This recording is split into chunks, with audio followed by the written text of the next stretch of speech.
बिस्मिल्लाहिर्रहमानिर्रहीम। अस्सलाम वालेकुम स्टूडेंट्स, हम लास्ट लेक्चर में 6.7 के हवाले से कुछ इसके क्वेश्चन पढ़ चुके हैं। हमने क्वेश्चन 1 पढ़ा, क्वेश्चन नंबर 2 पढ़ा और लास्ट जो हमारा क्वेश्चन नंबर 8 आ जाता है जिसमें पॉइंट ऑफ इंटरसेक्शन हम डिस्कस करते हैं। आज हम इसके बाकी जो according to smart syllabus question है हम उसको डिस्कस करेंगे। अब देखो दो तरह की तरतीब है। तरतीब हमारे पास ये है, find the equation of the tangent and normal. Tangent और नॉर्मल की तरतीब के हवाले से मैं डिस्कस कर रहा हूँ। अब वहाँ पे ये था कि मैंने आपको कहा था कि जब एक कर्व, वो कर्व चाहे वो सर्कल का पार्ट है, चाहे पैराबोला का है, चाहे एलिप्स का है, चाहे हाइपरबोला का है, अगर वो point exactly on the curve होगा जिसमें से वो टेंजेंट लाइन पास कर रही है, तो उसके लिए हमने पॉइंट स्लोप फॉर्म का यूज़ किया जो लास्ट टाइम हमने लेक्चर में पढ़ा, y minus y1 is equal to m into x minus x1, जो बेसिकली है चैप्टर 4 का हिस्सा।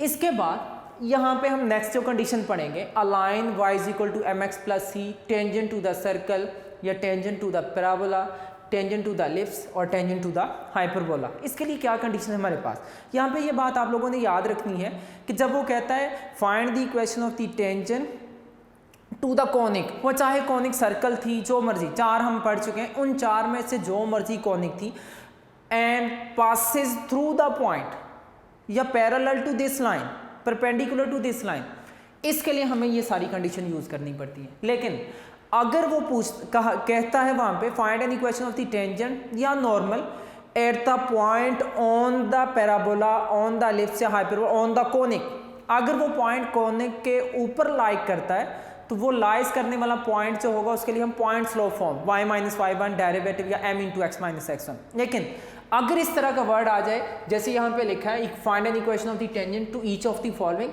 थ्रू द गिवन पॉइंट, जब आ जाए ना पासेस थ्रू या थ्रू द पॉइंट, जब किसी पॉइंट में से लाइन पास कर रही हो या लिखा वहां पे हो कि पैरेलल टू दिस लाइन या परपेंडिकुलर टू दिस लाइन, उसके लिए हमें ये सारी की सारी कंडीशन पढ़नी पड़ती हैं। हम 6.2 में ये पढ़ चुके हैं, ये डिस्कस कर चुके हैं, जहां पे हमने पढ़ा था कि a line y is equal to M x plus C will be touches या will be cutting the circle at most 2 point. एक लाइन सर्कल को एट मोस्ट 2 पॉइंट पे कट कर सकती है, मिनिमम एक पॉइंट पे छू के गुजर सकती है, टच करके गुजर सकती है, 2 पॉइंट पे कट कर सकती है या आउटसाइड द सर्कल हो सकती है, जो किसी भी पॉइंट में ना टच करे ना कट करे। लेकिन अब जरा नोट कीजिएगा, ये एमसीक्यू सारे के सारे हैं, ये क्वेश्चन में भी यूज होंगे।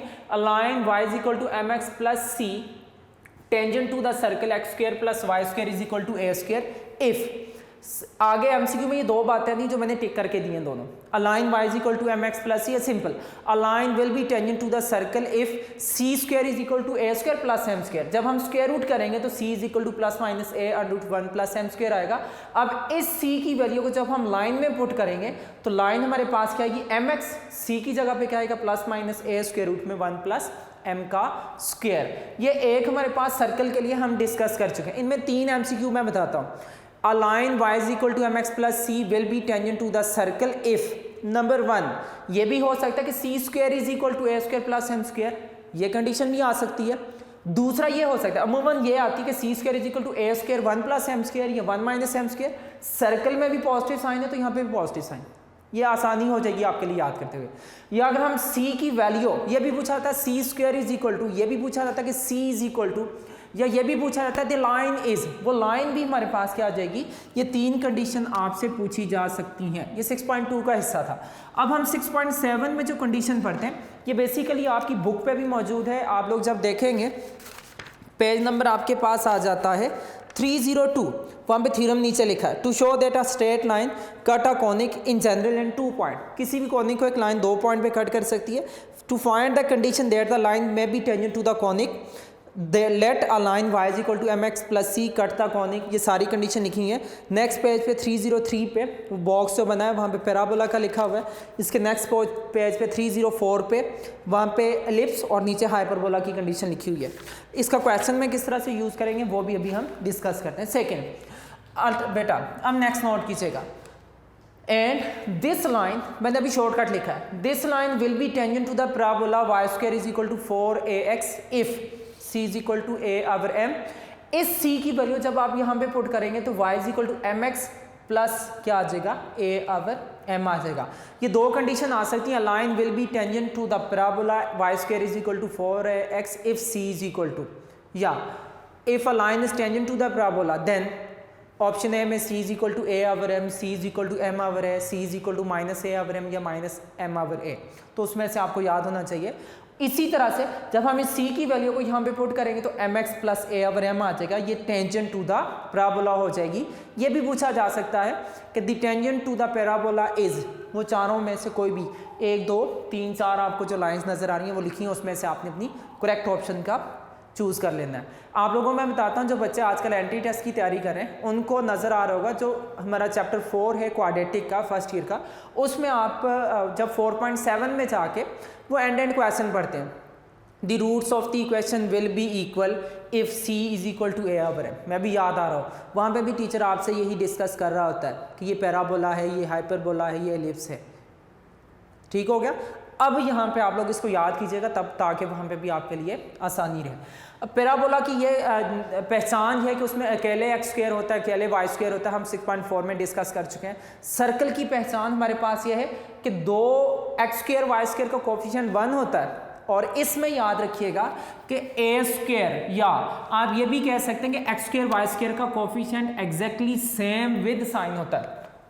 हम पढ़ चुके हैं कि नो टर्म 6.1 से पहले जनरल फॉर्म में हमने पढ़ा था कि एक्स स्क्वायर वाई स्क्वायर का कोफिशिएंट सेम होना चाहिए, फिर हमने पढ़ा था कि उसको 1 होना चाहिए, हम 1 बनाएंगे और एक्स वाई की प्रोडक्ट वाली टर्म कोई भी मौजूद नहीं होगी। अब इसी जैसी शक्ल, अब मीन के डिफरेंट तरह के हमारे पास सर्कल की क्वेश्चन वहाँ पे पूछी जाती है। ये भी लिखा हो सकता है x square plus Y square is equal to 2। यहाँ पे ए रेडियस है तो a square is equal to 2, तो इसका रेडियस स्क्वायर रूट 2 आ जाएगा, माइनस में नहीं, प्लस माइनस स्क्वायर रूट 2 नहीं, प्लस का स्क्वायर रूट 2, रेडियस नेगेटिव नहीं हो सकता, वो लेंथ है। इसके बाद दिस लाइन, यही लाइन, ये जो हमारे पास y is equal to M x plus C है, यही लाइन हमारे पास टेंजेंट टू द इलिप्स होगी। इलिप्टिकल शेप के लिए याद रखिएगा उसमें सेंटर में साइन आता है प्लस का, x square over A square plus Y square over B square is equal to 1। अगर यहाँ पे ए बी इक्वल हो जाए, मीन यहाँ पे भी ए स्क्वायर होता तो x square over A square plus Y square over A square is equal to 1, LCM लेते तो सर्कल बन जाता। क्योंकि सर्कल में मैंने बताया यहाँ पे ए बी इक्वल आते हैं, एक्स स्क्वायर वाई स्क्वायर का कोफिशिएंट सेम आता है। जो इलिप्स है इसकी पहचान है कि इसमें ए और बी दोनों आपस में इक्वल नहीं रहते। अगर ये इलिप्स में इक्वल आ जाते हैं तो सर्कल में कन्वर्ट हो जाता है। सर्कल में ए बी इक्वल आते हैं लेकिन ये जीरो भी नहीं होते, नॉट इक्वल टू जीरो होते हैं। इसमें भी ए बी इक्वल होते हैं और जीरो के इक्वल, इसमें नॉट इक्वल, इसमें इक्वल होते हैं और जीरो नहीं आते, क्योंकि जब ये जीरो हो जाए तो समथिंग ओवर जीरो इन्फिनिट आ जाएगा। इलिप्स में भी प्लस, इसमें C square is equal to क्या आएगा, A square M square plus B square, या जब हम स्क्वायर रूट करेंगे तो सी इज इक्वल टू क्या होगा, प्लस माइनस स्क्वायर रूट में A square M square plus B square. The line become, वहां से लाइन हमारे पास क्या हो जाएगी, y is equal to M x plus C. अब उस c की जगह पे क्या आएगा, plus minus A square M square plus B का स्क्वायर। ये MCQ है सारे के सारे। इसी तरह से this line will be tangent to the hyperbola. Hyperbola में हमारे पास हाइपर नेगेटिविटी आती है, नेगेटिव साइन आ जाएगा। देखो इसमें पॉजिटिव, इसमें हमारे पास क्या आ जाएगा, हाइपरबोला में नेगेटिव। या हम यहाँ से जब स्क्वायर रूट बोथ साइड करेंगे, सेम जैसे यहाँ पे स्क्वायर रूट बोथ साइड किया, आप लिख भी सकते हो कि हम स्क्वायर रूट बोथ साइड करें, तो यहाँ से c इज इक्वल टू क्या आएगा, A square M square minus B square. तो लाइन इससे क्या आएगी, y is equal to M x plus minus square root में, यहाँ पे प्लस माइनस आ जाएगा, इसको क्लियर कीजिएगा, ए स्क्वायर एम स्क्वायर, हाइपरबोला में नेगेटिव, इलिप्स में पॉजिटिव, दोनों बाकी एक जैसे ही, साइन एक जैसी, साइन के डिफर के अलावा बाकी एक जैसी कंडीशन ही ये रखते हैं। बाकी सर्कल का भी मैंने करवा दिया, पैराबोला का भी करवा दिया। आप लोगों को जो इक्वेशन आएगी आप लोगों ने खुद उसका अंदाज़ा लगाना है, ये सर्कल की है, ये पैराबोला की है, इलिप्स की है, या हाइपरबोला की है, खुद उससे अंदाज़ा हो जाएगा। मैंने बताया जिसमें a b equal, x square y square का कोफिशिएंट इक्वल होगा और वो दोनों ज़ीरो नहीं होंगे, कोई भी जीरो नहीं हो सकता उसमें से, वो सर्कल होगा। जिसमें इक्वल ना हो, प्लस के साइन के साथ, ये भी प्लस है ये भी प्लस के साथ, वो होगा हमारे पास इलिप्स। जिसमें नेगेटिविटी आए, नेगेटिव साइन हो, वो हाइपरबोला। जिसमें अकेला एक्स स्क्वायर अकेला वाई स्क्वायर हो तो वो क्या हो जाएगा, हमारे पास पैराबोला की कंडीशन होगी। आप लोग जरा नोट करो, ये क्वेश्चन नंबर जो हमारे पास 6.7 का क्वेश्चन नंबर 3 आता है, find equation of the tangent to each of the following through the given. पहले वाला देखो, x square plus Y square is equal to 25, x square का कोफिशिएंट भी 1, वाई स्क्वायर का कोफिशिएंट भी 1, कोफिशिएंट सेम आ गए, ये सर्कल है। सेकंड में वाई स्क्वायर है, ये पैराबोला है, ए का स्क्वायर है। थर्ड में नेगेटिव साइन आ गया, ये हमारे पास क्या है, हाइपरबोला है। इसके बाद तो हमें खुद उन्होंने दिया हुआ है।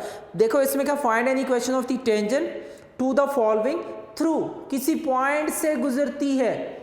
ये उसने नहीं कहा। क्वेश्चन 1 में क्या था, equation of the tangent normal to each of the following at the indicated point, किस पॉइंट पे equation of the tangent normal to each of the following at the indicated point.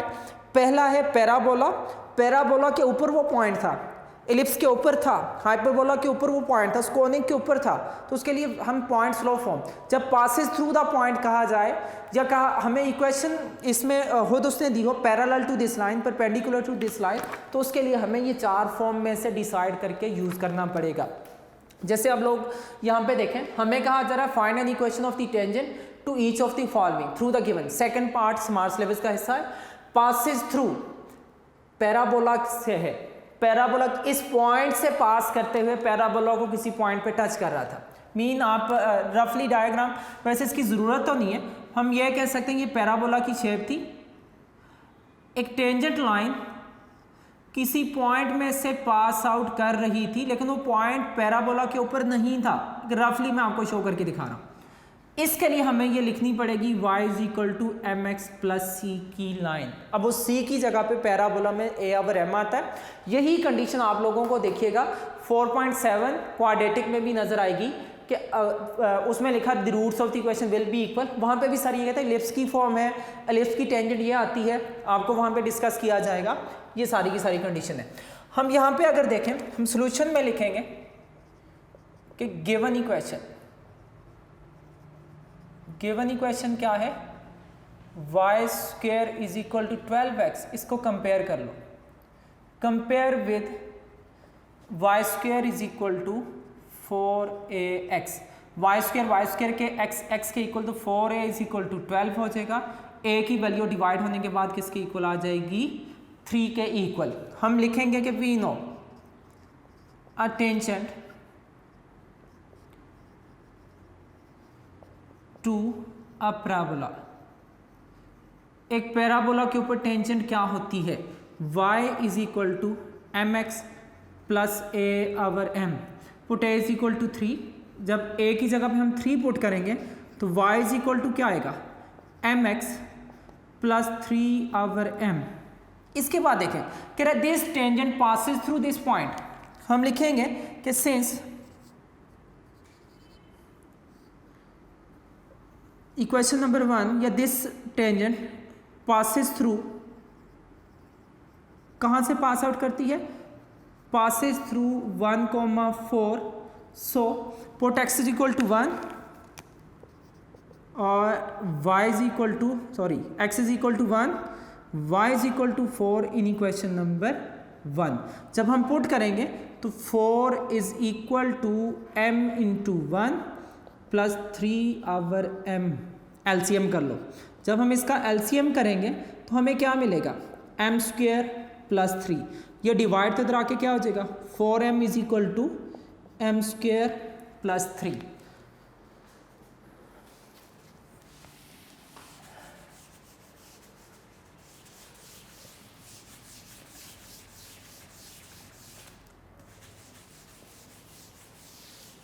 अब देखें इसको जब हम सॉल्व करेंगे, प्लस 4m दूसरी तरफ जाके माइनस हो जाएगा, तो m square minus 4m plus का 3 is equal to 0।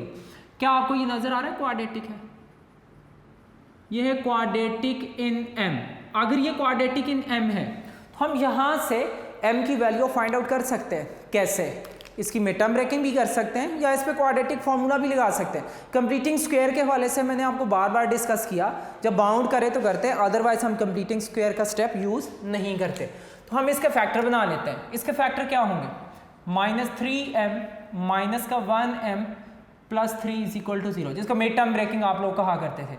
m common लेंगे तो n माइनस 3, माइनस 1 कॉमन लेंगे तो m minus 3 is equal to 0।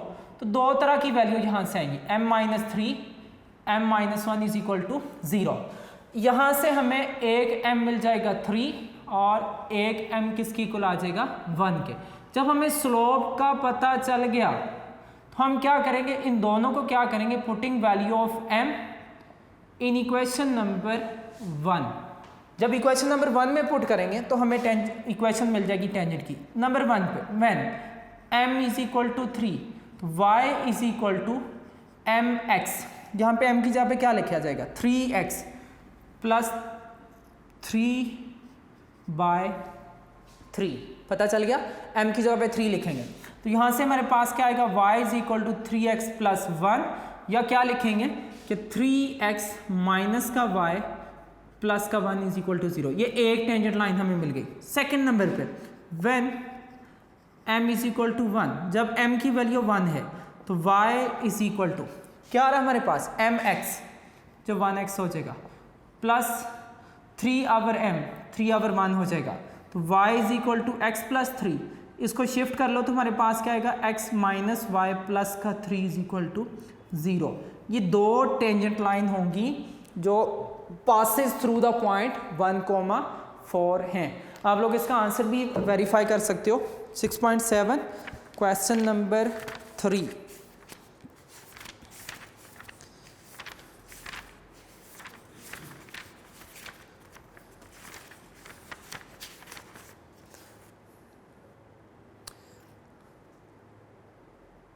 Question 3 का part number 2, 3x minus y plus 1 is equal to 0 and x minus y plus का 3 is equal to 0। ये दो आपके पास क्या होंगी, equation of the tangent line होगी। अब इसके बाद देखें जो नेक्स्ट हमारे पास आता है, देखो बड़ी सिंपल सी कंडीशन है।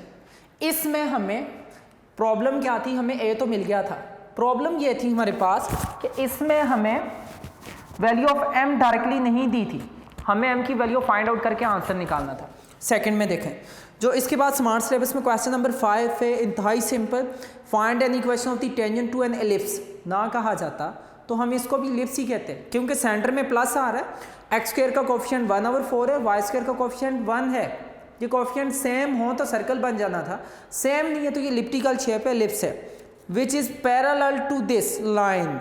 अब पैरेलल या परपेंडिकुलर आ गया, हमें स्लोप भी दे दी, ए बी की वैल्यू भी आ जाएगी, हम वहां से आंसर निकाल लेंगे। मैं अभी आपको बता देता हूं इसका।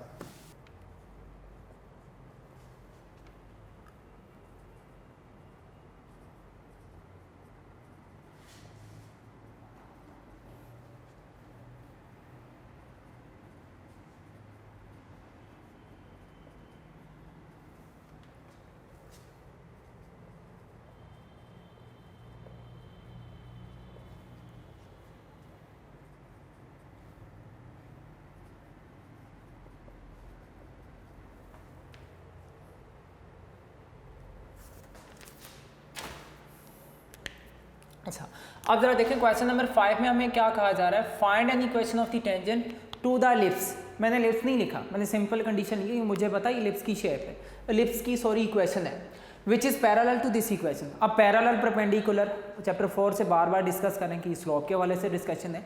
हम शुरू में क्या लिखेंगे कि वी नो, हम क्या जानते हैं, a tangent to an ellipse is,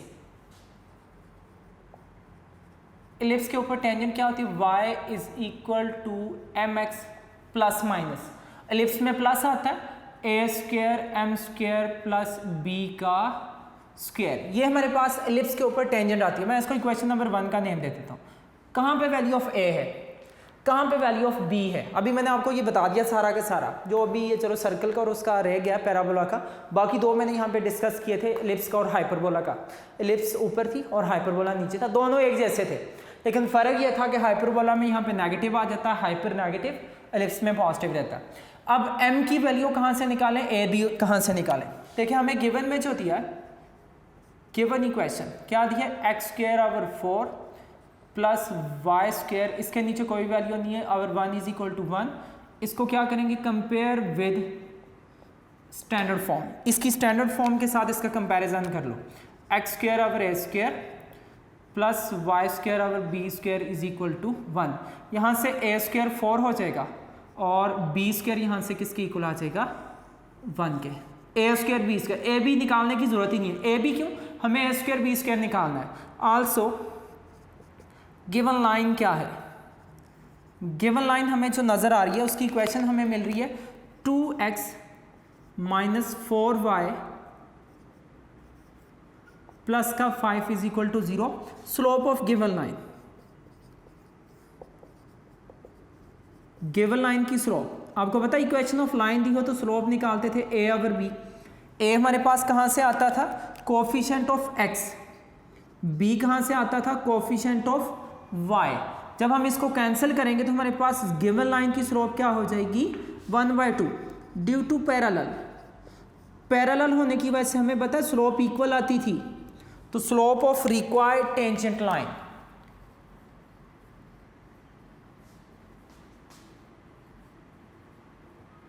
required tangent line की स्लोप इज इक्वल टू क्या होगी, 1/2। हमें a² b² भी मिल गया, स्लोप ऑफ द लाइन भी मिल गई। सो टेंजेंट लाइन इज,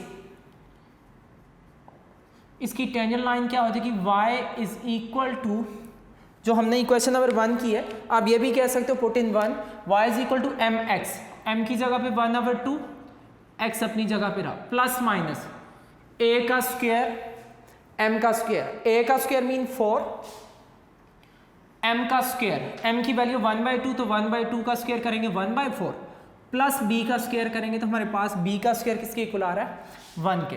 तो y इज इक्वल टू क्या आएगा, 1/2x प्लस माइनस 4 से कैंसिल हो जाएगा, 1 + 1, तो y इज इक्वल टू, आप इसका एलसीएम कर लो, जब इसका 2 एलसीएम करेंगे तो x + -2√2, ये 2 डिवाइड तो इधर आके मल्टीप्लाई हो जाएगा, x + -2√2, इसको शिफ्ट कर लो, 0 is equal to x - 2y plus -2√2, तो दो tangent line, so tangent line are वो कौन कौन सी है, एक है x - 2y plus 2√2 is equal to 0, और दूसरी हमारे पास कौन सी है, x - 2y minus 2√2 is equal to 0। ये दो टेंजेंट लाइन हमारे पास फाइंड आउट होंगी जो क्या करती हैं, इस लाइन के पैरेलल हैं। इनकी स्लोप निकाल के देखें, -a/b तो 1/2 ही इन दोनों लाइंस की स्लोप रहेगी। आप लोग देखें इसका जो सॉल्यूशन हमारे पास मौजूद है,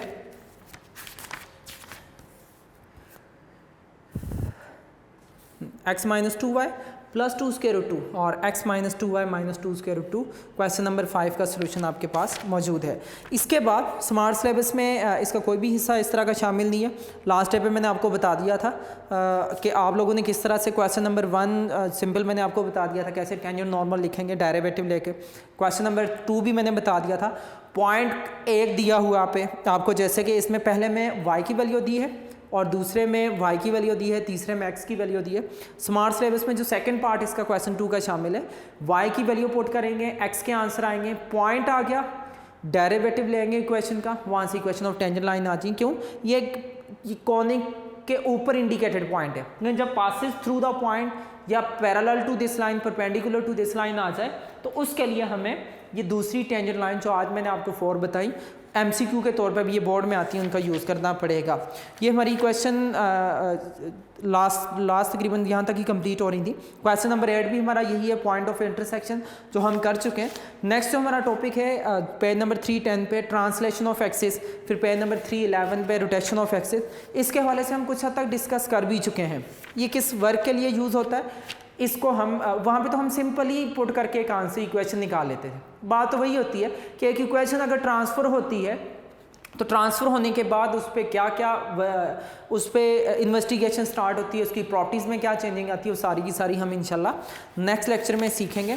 बहुत आसान है। 6.7 में मुझे अगर कोई बताए कोई एक ज़रा भी मुश्किलात थी, वही सारी पिछली बातें हम बार बार रिवाइज़ करते जा रहे हैं। 6.8 इंतहाई आसान है, जब हम लेक्चर इसका करेंगे तो आप लोग देखिएगा। सेम इसी तरह से इसमें भी एक आध MCQ आप लोगों से पूछा जा सकता है, और इसी तरह के MCQ 6.9 में भी आपसे पूछे जा सकते हैं।